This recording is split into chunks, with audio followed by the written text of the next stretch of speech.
Assalamualaikum dan salam sejahtera bersama kami NR Channel TV dalam Berita Semasa edisi 8 September. Saya Nabila Abdullah, kita terus ke berita utama.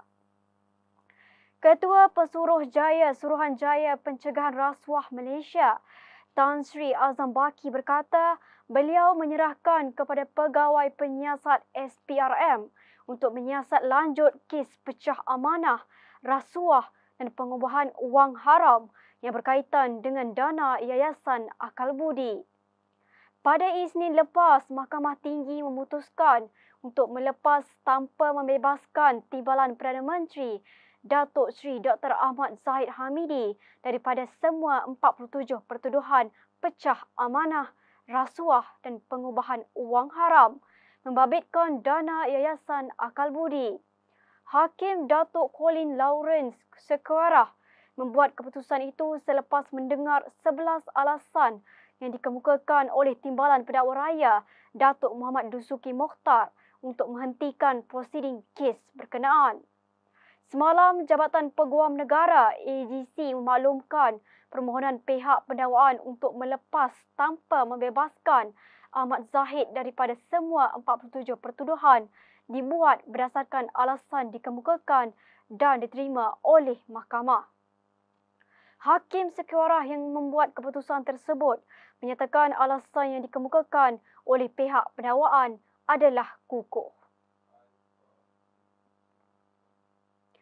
Keputusan Peguam Negara untuk tidak meneruskan prosiding pendakwaan terhadap Presiden UMNO, Datuk Seri Ahmad Zahid Hamidi daripada pertuduhan rasuah yang dijangka mampu mengembalikan sokongan orang Melayu dan Cina kepada Barisan Nasional. Timbalan Ketua UMNO Bahagian Segamat Datuk Bastian On berpandangan keputusan melepaskan tanpa membebaskan Ahmad Zahid terhadap kesemua 47 pertuduhan berkaitan dengan dana Yayasan Akal Budi juga sepatutnya mengubah landscape sokongan kaum Cina kepada gabungan itu. Mengulas lanjut, Bastian berkata jika undi kaum Cina masih 95% kepada Pakatan Harapan, khususnya DAP, ia bermakna kumpulan itu didakwa mengundi atas asas kaum atau racial lines. Sementara itu, beliau berkata keputusan kes Ahmad Zahid tidak sepatutnya memberi impak kepada pilihan raya kecil Parlimen Pulai dan Dewan Undangan Negeri Simpang Jeram pada 9 September ini, memandangkan UMNO tidak bertanding.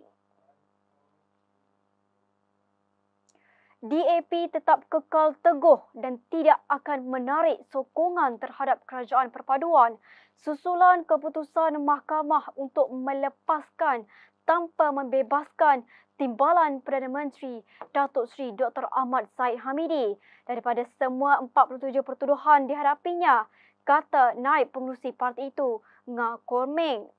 Beliau yang juga Menteri Pembangunan Kerajaan Tempatan berkata DAP merupakan sebuah parti yang setia bukan sahaja kepada rakan tetapi juga kepada perjuangan.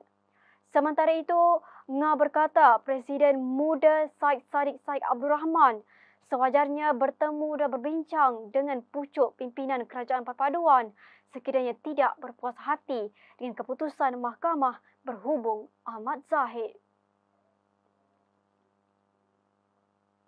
Kita ke berita mahkamah.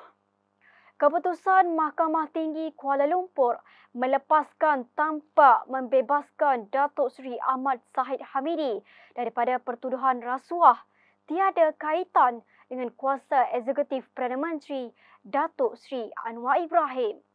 Menteri Dalam Negeri Datuk Seri Saifuddin Nasution Ismail menegaskan ia adalah kuasa Peguam Negara mengikut perkara 145 Perlembagaan Persekutuan.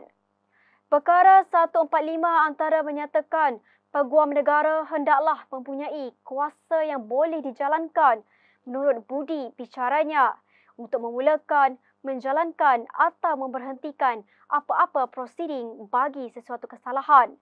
Selain prosiding di hadapan Mahkamah Syariah, Mahkamah Anak Negeri atau Mahkamah Tentera. Sementara itu, ketika mengulas kenyataan ahli Parlimen Subang, Wong Cheng yang menggesa reformasi institusi dilakukan. Saifuddin berkata ketika ini kuasa untuk melantik peguam negara adalah atas perkenan yang di-Pertuan Agong berdasarkan cadangan Ketua Eksekutif. Jawatan Kuasa Dasar Moneteri MPC Bank Negara Malaysia BNM membuat keputusan untuk mengekalkan kadar dasar semalaman OPR pada 3%. BNM dalam satu kenyataan pada Khamis berkata pada tahap OPR semasa pendirian dasar moneteri terus menyokong pertumbuhan ekonomi dan konsisten dengan penilaian semasa berhubung dengan prospek pertumbuhan dan inflasi. Pada 6 Julai lalu, MPC BNM mengumumkan OPR kekal pada 3% selepas kenaikan pertama tahun ini dilakukan pada Mei, meningkat 25 mata daripada 2.75% pada Januari dan Mac lalu. Jelas BNM pertumbuhan ekonomi terkesan pada suku kedua tahun 2023 akibat permintaan luaran yang lebih perlahan dan pengeluaran komoditi yang menurun. Sementara itu, mengulas mengenai kadar inflasi, BNM menjelaskan bahawa inflasi keseluruhan dan inflasi terus mereda berikutan keadaan kos yang lebih sederhana selaras dengan jangkaan. Penlibatan Majlis Perwakilan Pelajar dan Kesatuan Mahasiswa MPP dalam proses merangka garis panduan bagi menjalankan aktiviti hiburan iaitu konsert di institusi pengajian tinggi IPT dapat memastikan ia memenuhi aspirasi mahasiswa serta mengikut kesesuaian di IPT masing-masing.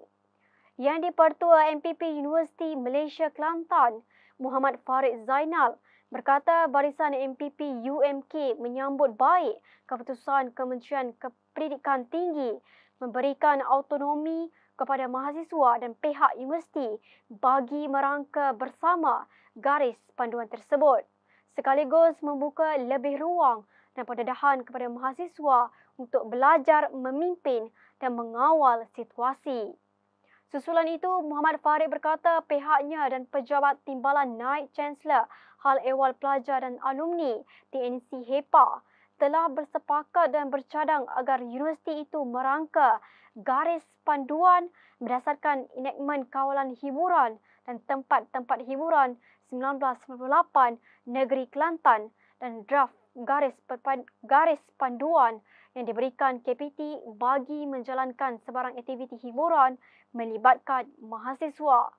Jabatan Pendidikan Tinggi dalam kenyataan pada Selasa menyebut MPP perlu dilibatkan dalam proses merangka dan menyediakan garis panduan menjalankan aktiviti hiburan konsert di institusi pengajian tinggi.